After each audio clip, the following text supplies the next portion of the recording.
David Gann, Changhua Wu, James Leape, welcome to CGTN. Thank you for having us. Thank you. Great to have you.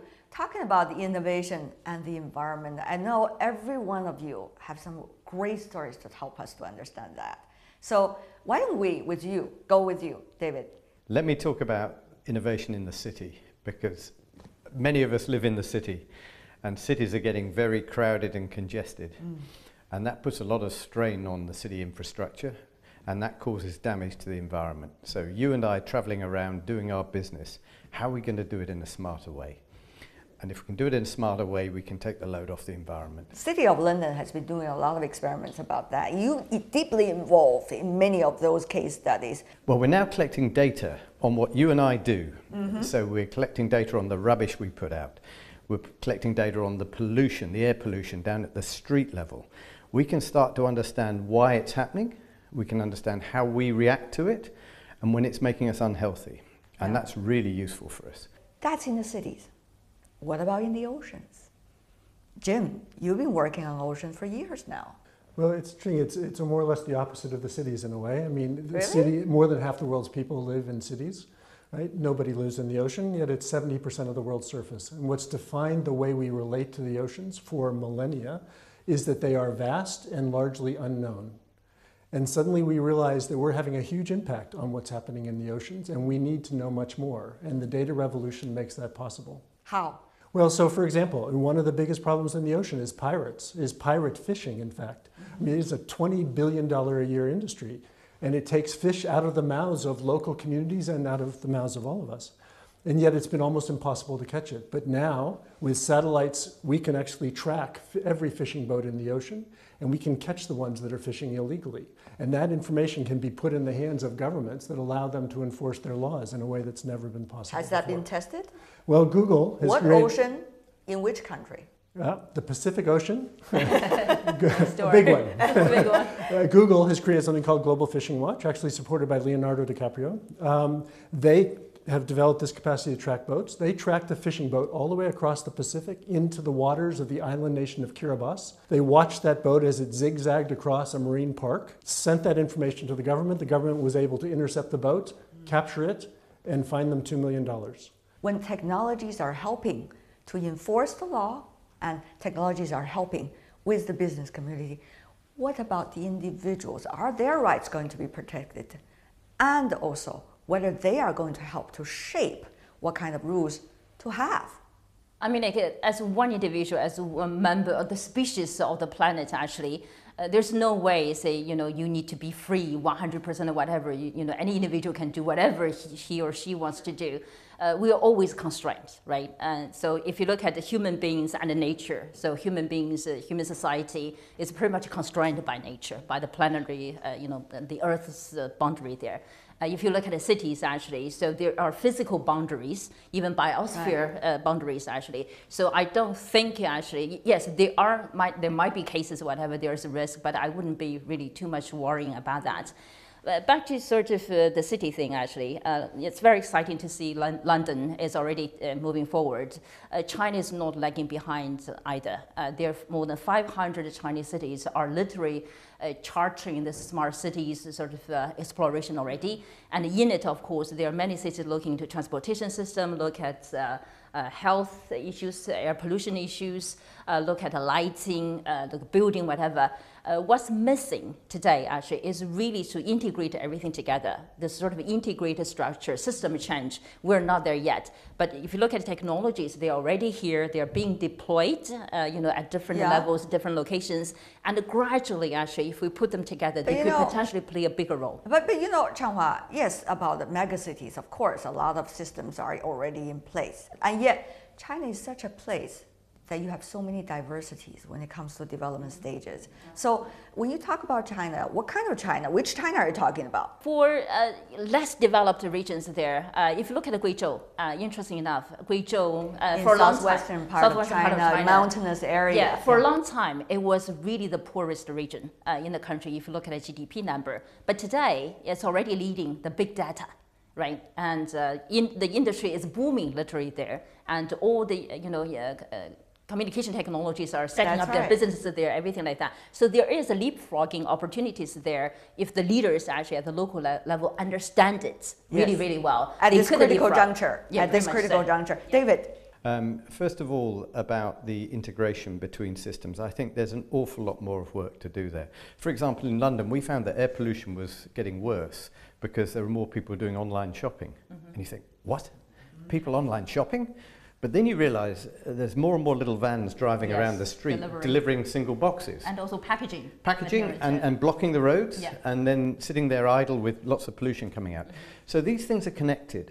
And actually, city governments and businesses don't make that connection properly at the moment. And we have to do a lot of work now to get that horizontal layer built. And if we can do that, we can solve a lot of these problems. And So how is that going to be built?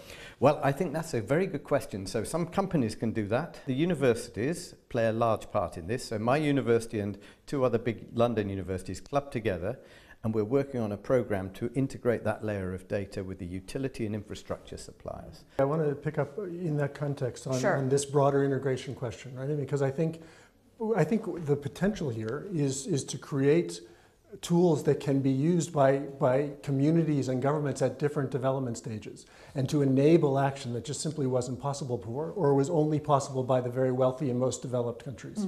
Right? And so what you see, and actually there's an initiative from the forum now that is trying to build something called an Ocean Data Alliance. And it's trying to crack some of the challenges of integrating data streams from many different sources, from different kinds of satellites, from drones in the ocean, from ships, from other sources, to put that together to give you a much clearer picture of what's going on in the ocean, but also to create a business model that allows that to work for developing countries as well as for the developed countries.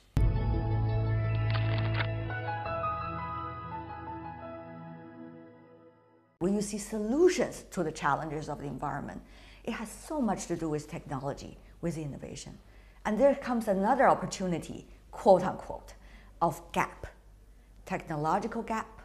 The 4th industrial revolution, if we could use that term as in the forum many times, are we going to have possibility, be able to link innovation with the saving of our environment? For now, we failed many times before, but what about now? We have to, don't we? We have to. Are we going to? That's we are, two let's be questions, positive right? about this. We're going to, Yeah. and we have the creative people. We haven't used the word entrepreneur yet, and Go I ahead. think entrepreneurs are important in all of this because they have vision, they take risks. We have young entrepreneurs who care about the environment more than some other people might do, and I can see roles for them in The mentality has really changed. And I think you talk about technology. Technology is incredibly important, but also the way it's applied, the business models. So, we see the sharing economy making more with less. Maybe we can use our cities in a better way because we have smart entrepreneurs who use capacity in a better way. And that reduces pressure on the environment. So I can see all sorts of things that we can do.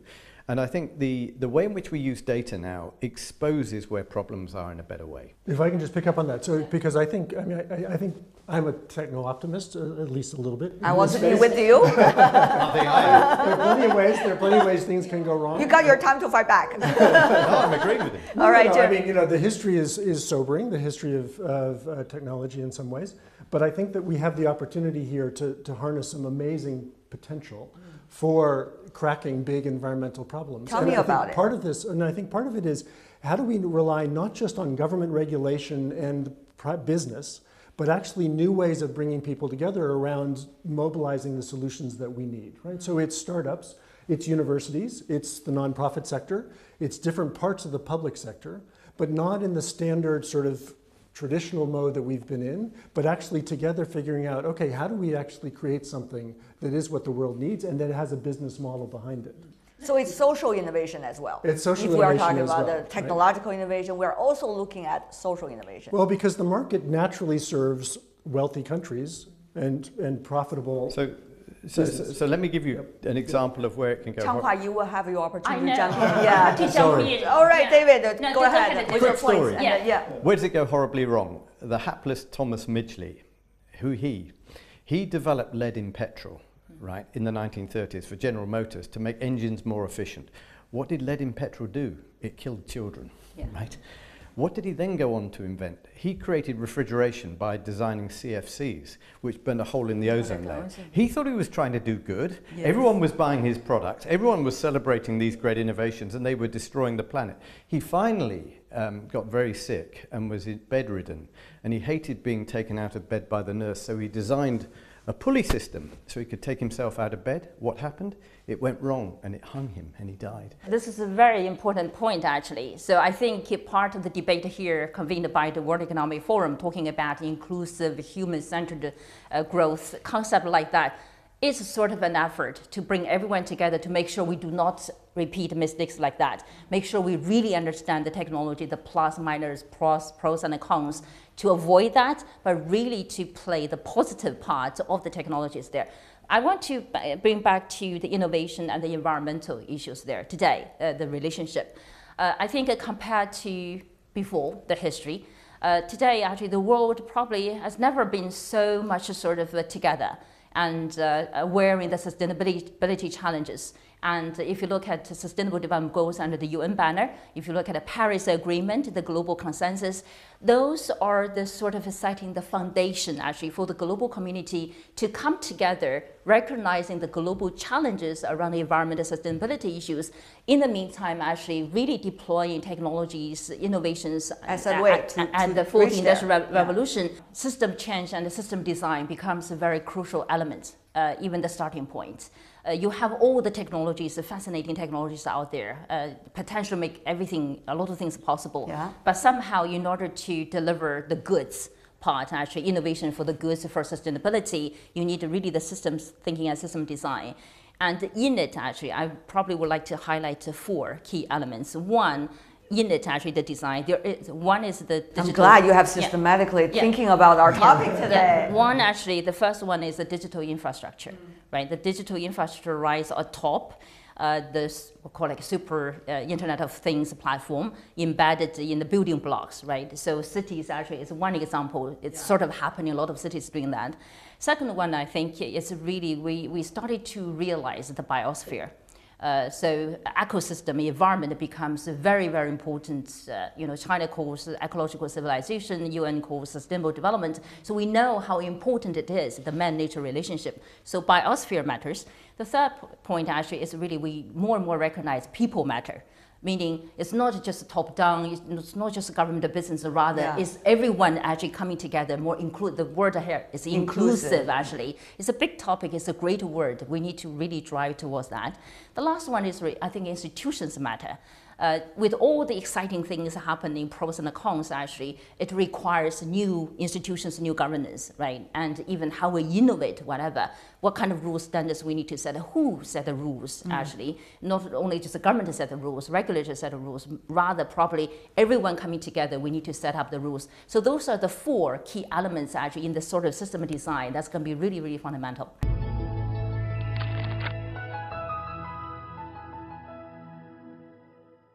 The styles of governance and the way of governance, whether in a country or internationally speaking, really catching up at all with the speed of technology innovation.